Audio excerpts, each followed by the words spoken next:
They come in, surprised. so they come into the sanctuary? Yes, they do. They do. Yeah, it was kind of a, I remember I had just started here sort of interim. We were hosting the interfaith Thanksgiving service, which is always the Monday before Thanksgiving. Yeah. And you could see there were all these clergy sitting up here, and you would hear that really, really super high pitch thing. Yeah, you know, yeah. and people kind of go, am I hallucinating that? You're I heard it during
Good morning. Whether you are here in person or watching at home, it's good to be with you this morning. It's good for us all to be together. I hope you had a wonderful Thanksgiving. And as we gather this morning, let me share with you words from Reverend Catherine Hawk herself, a minister in the United Church of Christ tradition. Come burdened, come savvy, come aging, come discouraged, come wanting, come full, come longing, come drifting, come. And to her invitation this morning, we would add, come peaceful and restless.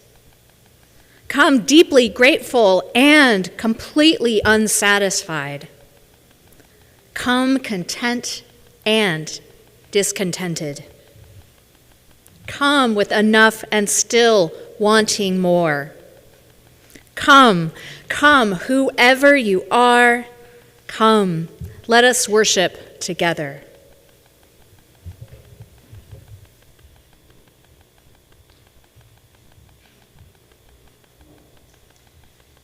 Some of you know the song. We've sung it here before, but it's been a while.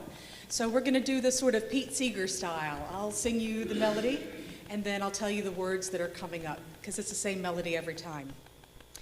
Give me birds at the dawning, birds at the dawning, birds at the dawning to sing my soul awake. Please join me.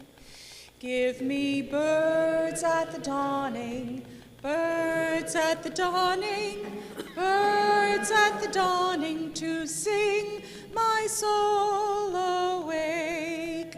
Roses at sunrise. Give me roses at sunrise, roses at sunrise, roses at sunrise to sing my soul awake. Breezes at midday. Give me breezes at midday, breezes at midday, breezes at midday to sing my soul awake. Rainbows at tea time. Give me rainbows at tea time, rainbows at tea time, rainbows at tea time to sing my soul awake. Flames in the sunset. Give me flames in the sunset, flames in the sunset, flames in the sunset to sing my soul awake. Candles at twilight. Give me candles at twilight, candles at twilight, candles at twilight to sing my soul awake. Love in the evening. Give me love in the evening, love in the evening, love in the evening to sing my soul awake. Moon in the nighttime. Give me moon in the nighttime, moon in the nighttime, moon in the nighttime to sing my soul awake. Now I invite you to bring to mind whatever it is that sings your soul awake. Bring it to mind as we hum it.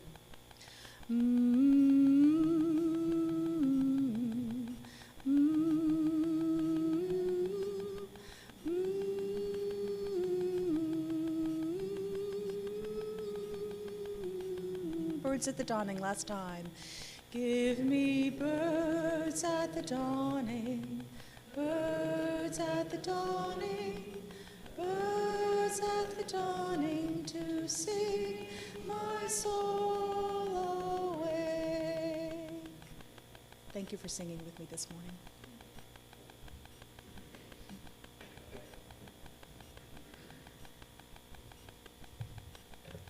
The flaming chalice is the symbol of Unitarian Universalist tradition, the liberal religious tradition to which this congregation belongs. With those of you who are here with us in person, please stand as you are able for our chalice lighting. And if you have a chalice at home, I invite you to light it with me at this time. As we kindle this flame, we recommit ourselves to nurturing the spirits of one another and the common good of the world we share. May the light of this flame be welcoming to all who seek a liberal religious home. And for those of you who are already standing, I invite you to remain standing for our opening hymn. This morning it is number 347 in your gray hymnal, Gather the Spirit.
Good morning, everyone.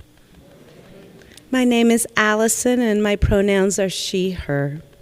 I'm glad to serve as part of your worship team this morning. Whether you are a first-time visitor or a long-time member, I'd like to offer you a special welcome. Here at the Unitarian Universalist Fellowship of Raleigh, we are intentionally inclusive, liberally religious, and actively serving the common good of our shared world. Whoever you are, and wherever you are on your own spiritual journey, you are welcome here. This morning, one of our lay ministers will be available in the right front corner of the sanctuary after the service to talk with anyone who may be experiencing any difficult circumstances in their lives and would like to talk to someone. I hope all of you will read through the chalice you received by email on Friday about everything happening here around UU-FR, because there is a lot, And you can also check out the upcoming events section of our website. I would like to remind all of you that a memorial service for Barry Taylor will be held this coming Saturday, December 6th at 10:30 a.m. here in the sanctuary. And our in-person social hour will be downstairs in Founders Hall. And now, I invite you to meet and greet your neighbor.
Let us come back together.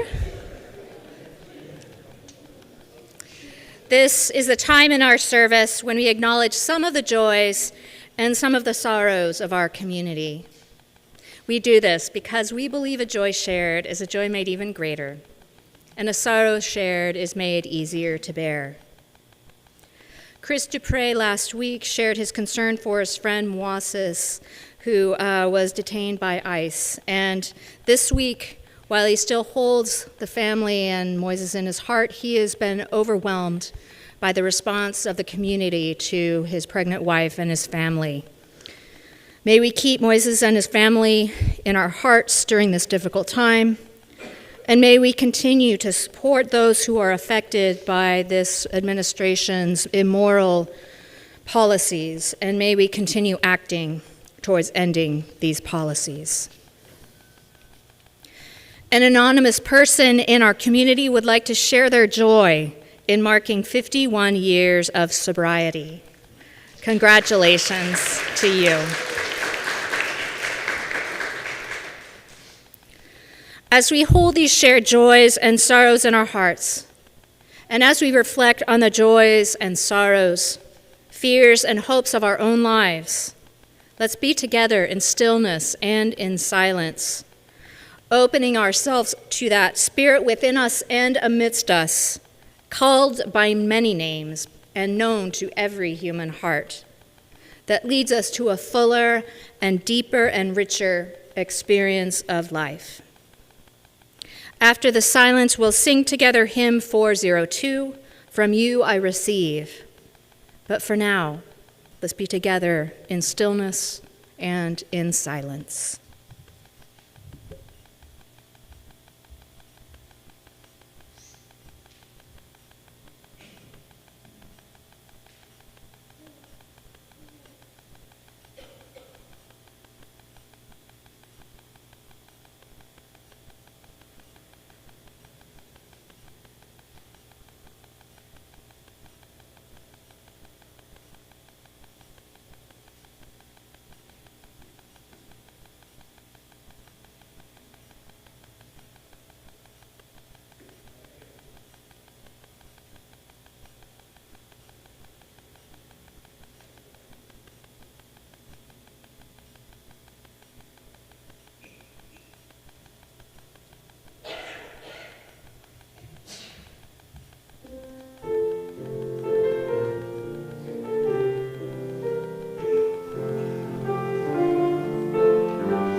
Good morning.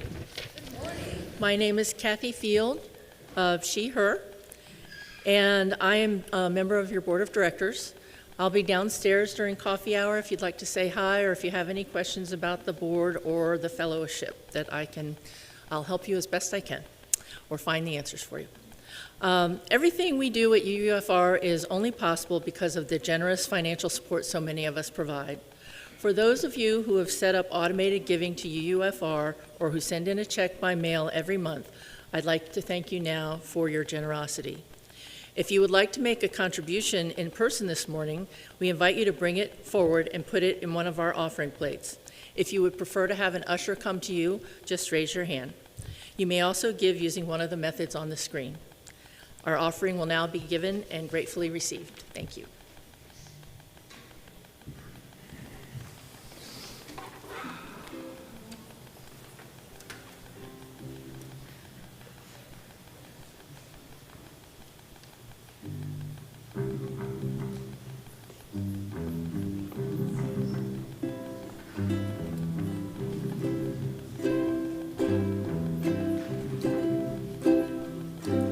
Don't worry about a thing,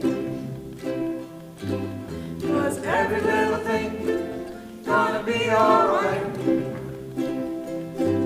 Don't worry about a thing, 'cause every little thing gonna be alright. Rise up this morning, smile with the rising sun. Three little birds perched by my doorstep, singing sweet songs of melodies pure and true, saying, this is my message to you. Don't worry about a thing, 'cause every little thing gonna be alright.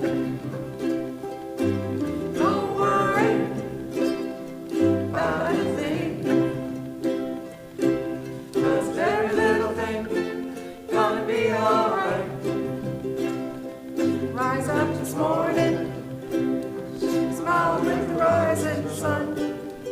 Three little birds perched by my doorstep, singing sweet songs of melodies pure and true, saying, this is my message to you.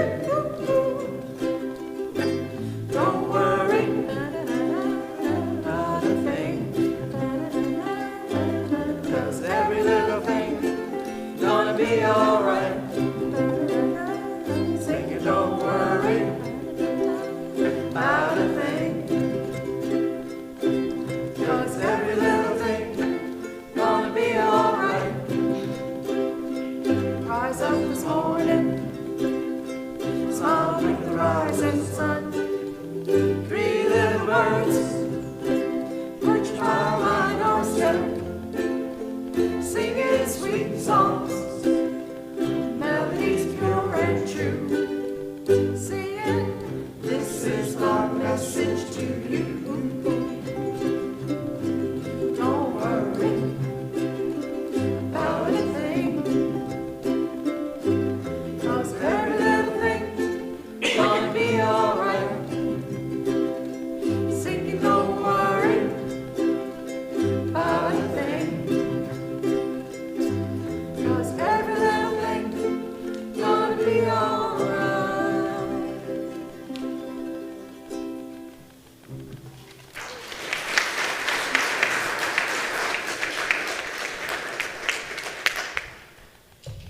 Thank you so much, musicians. That was fabulous.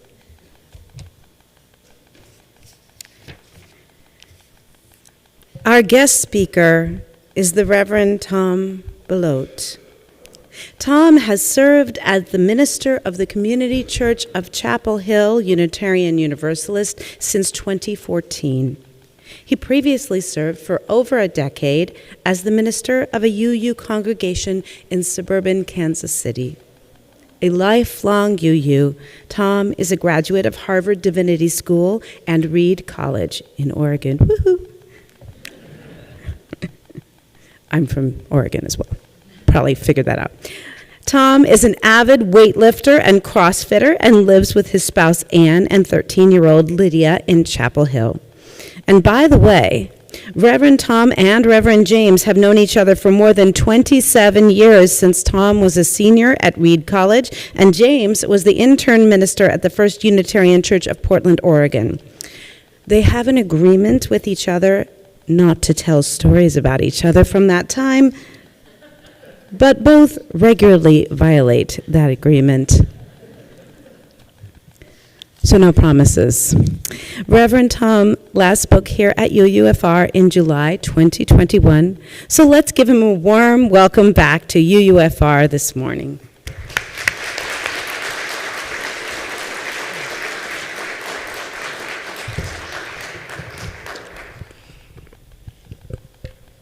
Really glad to be here. I'll say a little bit more about why I'm glad to be here in a little bit, but let's do the reading first. The reading this morning comes from Tara Brach. Tara is a psychologist, author, and practitioner of Buddhist meditation. She's also the founder and senior teacher of the Insight Meditation Community in Washington, D.C. Listen to these words by Tara Brach as she reflects on the connection between desire and religious practice. She writes, "Most mainstream religions, Judeo-Christian, Buddhist, Hindu, Muslim, and Confucian, teach that our wanting, passion, and greed causes suffering. While this certainly can be true, these blanket teachings about the dangers of desire often deepen self-hatred. They counsel us to transcend, overcome, or somehow manage the hungers of our physical and emotional being. We are taught to mistrust the wildness and intensity of our natural passions, to fear being out of control. Equating spiritual purity with the elimination of desire is a common misunderstanding I also see in in students on the Buddhist path. This is not just a contemporary issue. The struggle to understand the relationship between awakening and desire in the context of Buddhist teachings has gone on since the lifetime of the Buddha himself.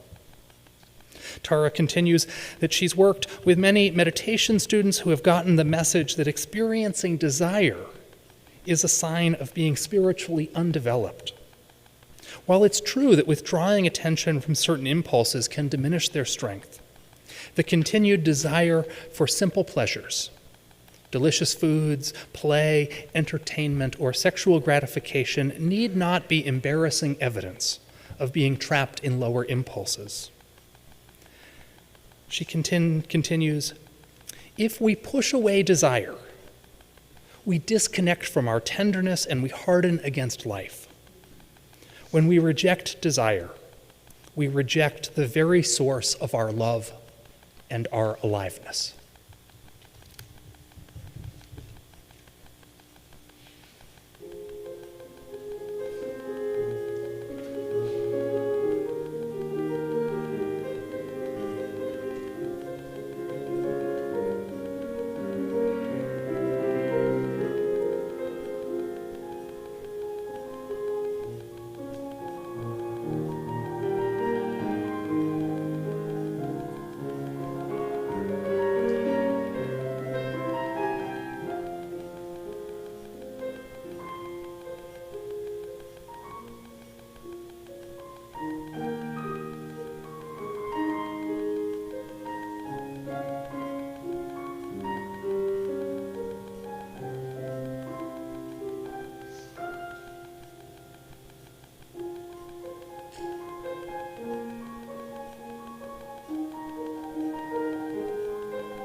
So I want to just say a little bit about how I wound up coming here to preach this weekend.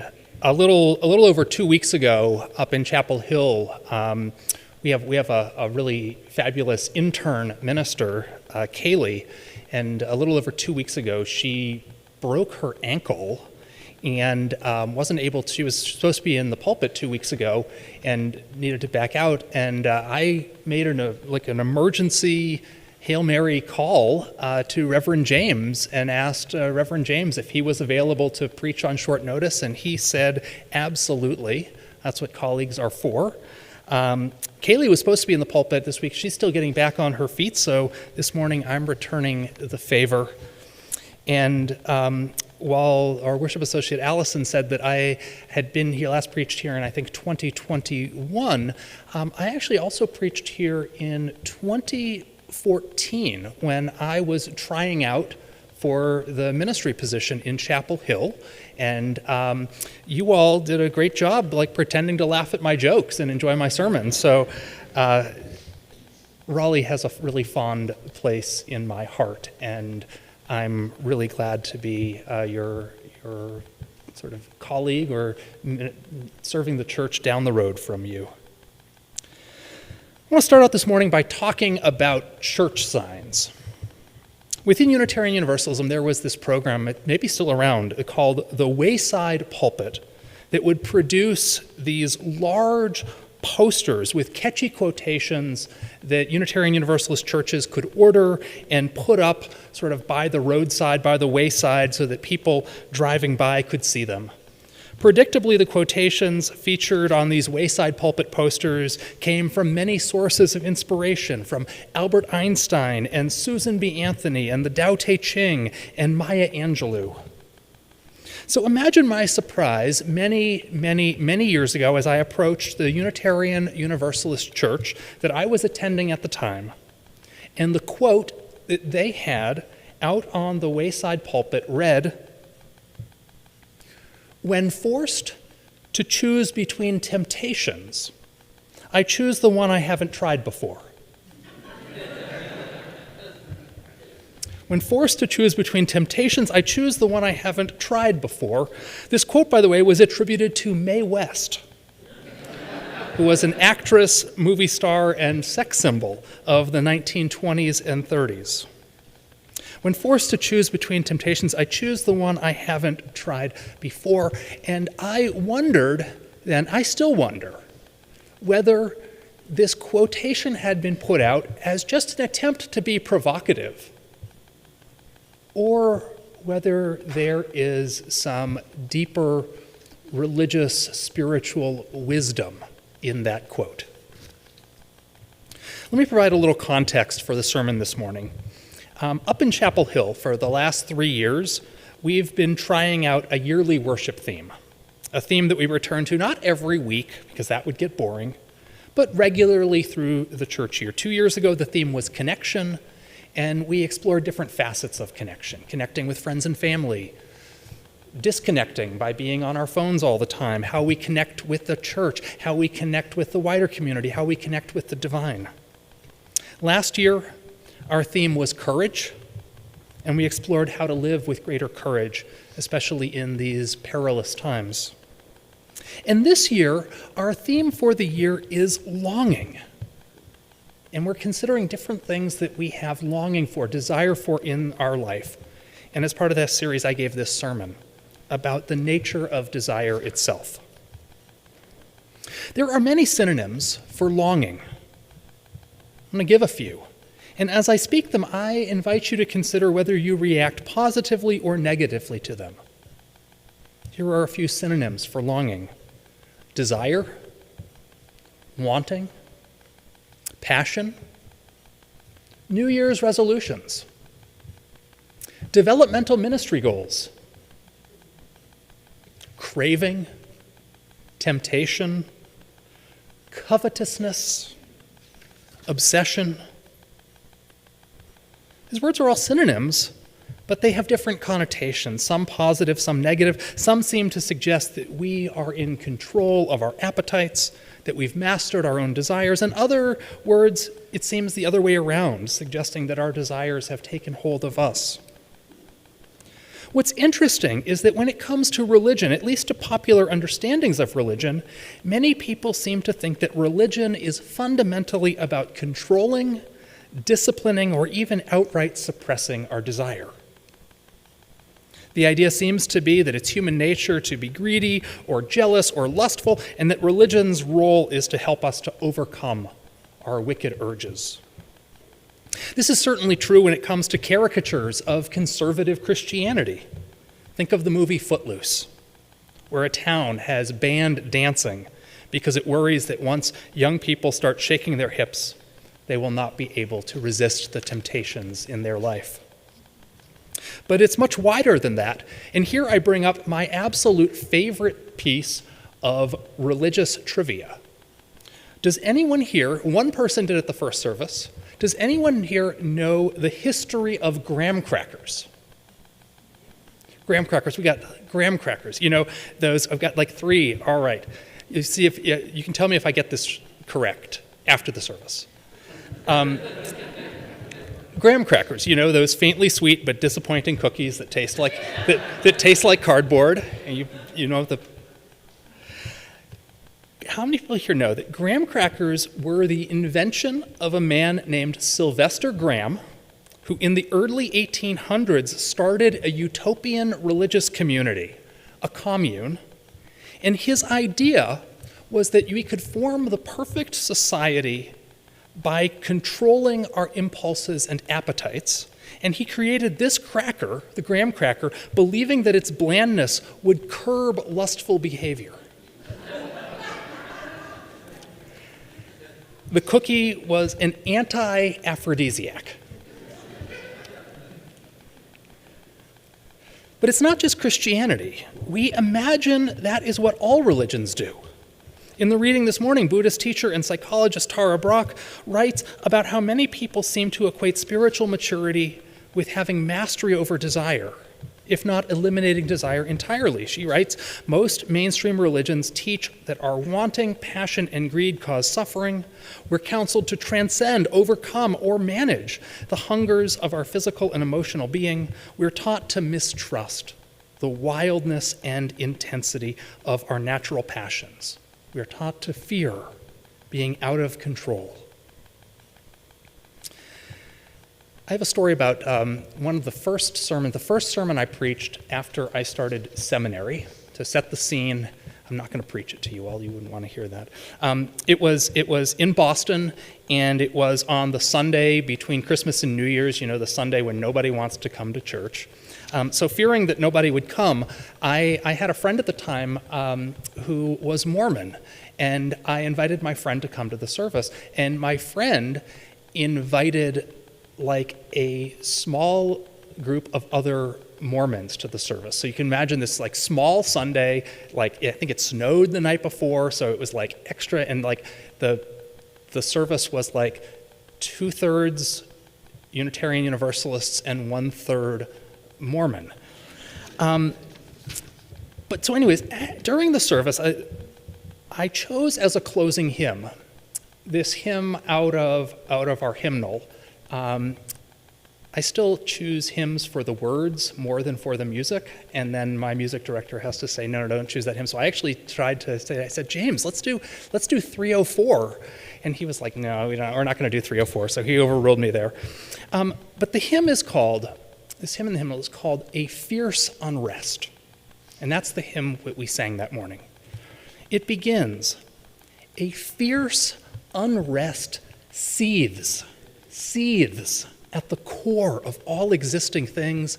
It was the ancient urge to soar that gave the gods their wings. And then it ends with this line, the last phrase. Sing we sing no governed firmament, cold, ordered, regular. We sing the stinging discontent that leaps from star to star. And this hymn says that fierce unrest is a good thing. That's the hymn's message, is that we should live with passionate discontent with our lives and with the world around us, and that we should raise that discontent to the most cosmic level to challenge every system and structure, and that fierce unrest that seethes in our lives and in the world is such a good thing. It's such an expression of our humanity. So after the service, we went out to lunch I went out to lunch with my Mormon friends, and we talked about this hymn. They were like, that is the wildest hymn we've ever heard. And we talked about it, the implications of it, and and this is not like a bash on Mormons, but we talked about sort of how we were raised religiously, and they said that really they had been raised in their faith to sort of quash dissatisfaction, to suppress restlessness, to kind of, desire to really kind of tamp that down, because all of that desire and restlessness and dissatisfaction will only lead to trouble. It's like in the musical, The Book of Mormon. Who's ever seen The Book of Mormon? We got a waving back there. You turn it off, right? There's this song in the Book of Mormon called Turn It Off, which is when you have a desire for something that isn't good, you just turn it off like a light switch. It's a great musical number. And so for them, they were talking about how religion was for them about kind of, trying to tamp down these desires. And here was a church saying, live into those desires, go wild, love it. A fierce unrest seethes at the core of all religious things, or all existing things. They would have flipped their lids if I had told them about Mae West. And so I wonder how many of us, I'm not asking for a show of hands here, grew up religiously with the message that the exercise of religion had to do with self-control, that religion is fundamentally about avoiding sinful temptations, rejecting deadly sins, that religion is about mastering the appetites, that religion is about self-discipline. There's a quote by Audre Lorde that challenges this. Audre Lorde was a self-described black, lesbian, feminist, socialist, mother, warrior poet. So of course she was critical of traditional religious ideas. Audre Lorde writes, "We have been raised to fear our deepest cravings. And the fear of our deepest cravings keeps them suspect, keeps us docile and loyal and obedient, and leads us to settle for many facets of our own oppression." Read that one more time. We've been raised to fear our deepest cravings. And the fear of our deepest cravings keeps them suspect, keeps us docile and loyal and obedient, and leads us to settle for many facets of our own oppression. That's a different take on desire. So what should our relationship be with desire? And here, this is really, I preach on paradox a lot, and so this is one of these paradoxes that on one hand, right, we're supposed to be grateful and thankful and content, that's what we long for. And on the other hand, there is this discontent, restlessness, and desire that's at the heart of life. And how do we live in those tensions? Different religious movements have posed different ways of trying to balance them. In the ancient Greek philosophy, there was a teaching known as the golden mean. It said that what we should aspire for in our living is moderation. Moderation in all things. There was an ancient Greek virtue called sophrosin, which meant sort of peace of mind, self-mastery, and moderation in life. And generally, moderation in life seems like a good idea, I suppose. But I also have to laugh at what playwright Oscar Wilde said. He said, all things in moderation, especially moderation. I think of that quote from Martin Luther King, who once said, "The question is not whether we will be extremists, but what kind of extremists we will be. Will we be extremists for hate or for love?" And so that points out that moderation can actually be not the way to go. Another way has been suggested is that we should train ourselves to only desire what is good.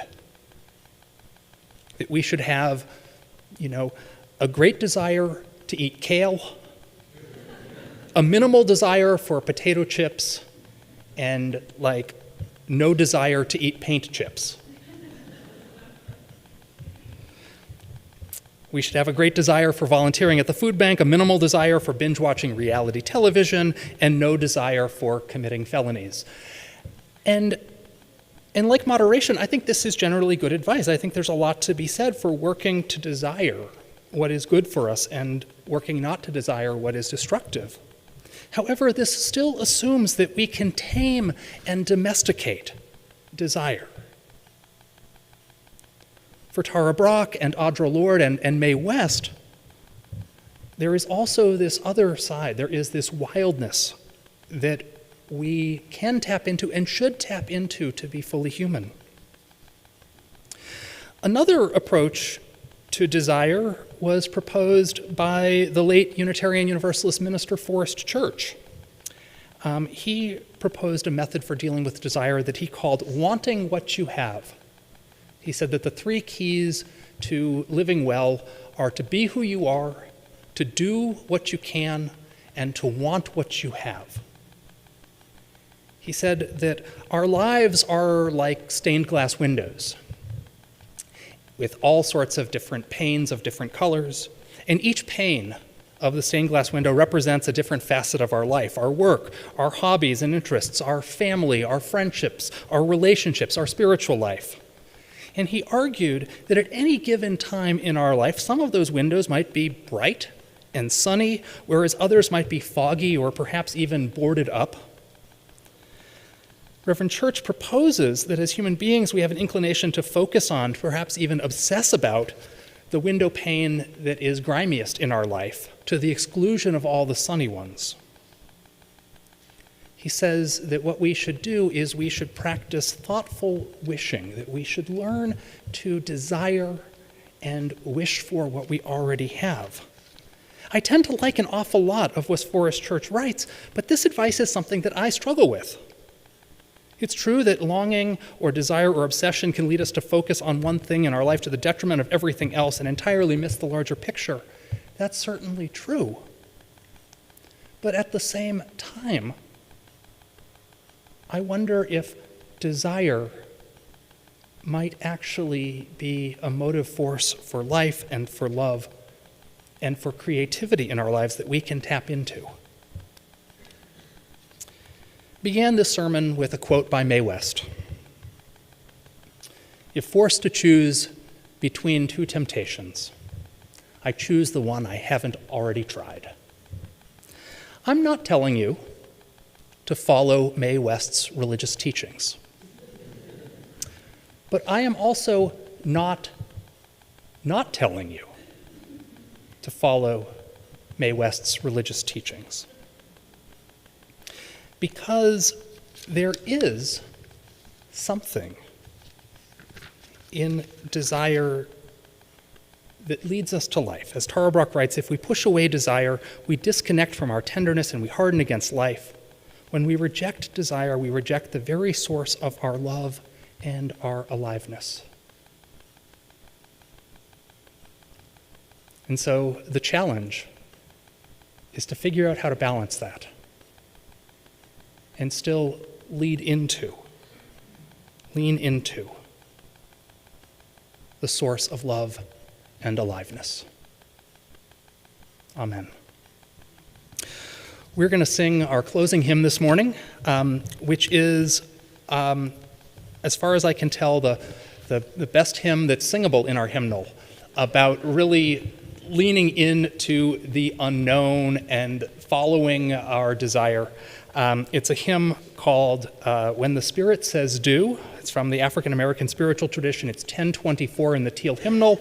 And I want to sing it. I hope you do too. I invite you to rise in body or in spirit as we close in song.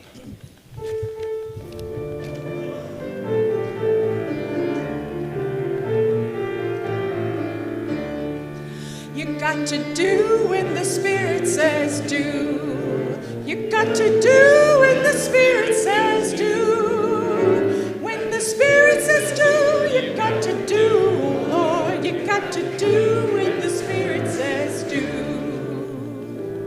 Spirit says do. Spirit says do. Spirit says do. Spirit says do. Spirit says do. Spirit says do. You got to sing when the Spirit says sing. You got to sing when the Spirit says sing. When the Spirit says sing, you got to sing. Oh Lord, you got to sing when the Spirit says sing. Spirit says sing. Spirit says sing. Spirit says sing. Spirit says sing. Spirit says sing. Spirit says sing. You got to dance when the Spirit says dance. You got to dance when the Spirit says dance. When the Spirit says dance, you got to dance. Oh Lord, you got to dance when the Spirit says dance. Spirit says dance. Spirit says dance. Spirit says dance. Spirit says dance. Spirit says dance. Spirit says dance. You got to laugh when the Spirit says laugh. You got to laugh when the Spirit says laugh. When the Spirit says laugh, you got to laugh. Oh Lord, you got to laugh when the Spirit says laugh. Spirit says laugh. Spirit says laugh. Little more. Spirit says laugh. Spirit says laugh. Spirit says laugh. Spirit says laugh. You got to shout when the Spirit says shout. You got to shout when the Spirit says shout. When the Spirit says shout, you got to shout. Oh Lord, you got to shout when the Spirit says shout. Spirit says shout. Spirit says shout. A little more. Spirit says shout. Spirit says shout. Let me hear you. Spirit says shout. Spirit says shout. You got to do when the Spirit says do. You got to do when the Spirit says do. When the Spirit says do, you got to do. Oh Lord, you got to do when the Spirit says do. Spirit says do. Spirit says do. Spirit says do. Spirit says do. Spirit says do. Spirit says do. Spirit says do. Woo!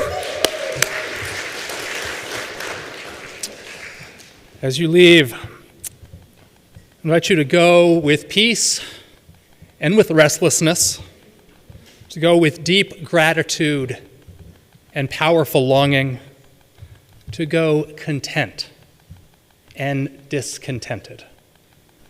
Go and always be open to following that Spirit where it leads. May it lead always to more life and to more love. Amen.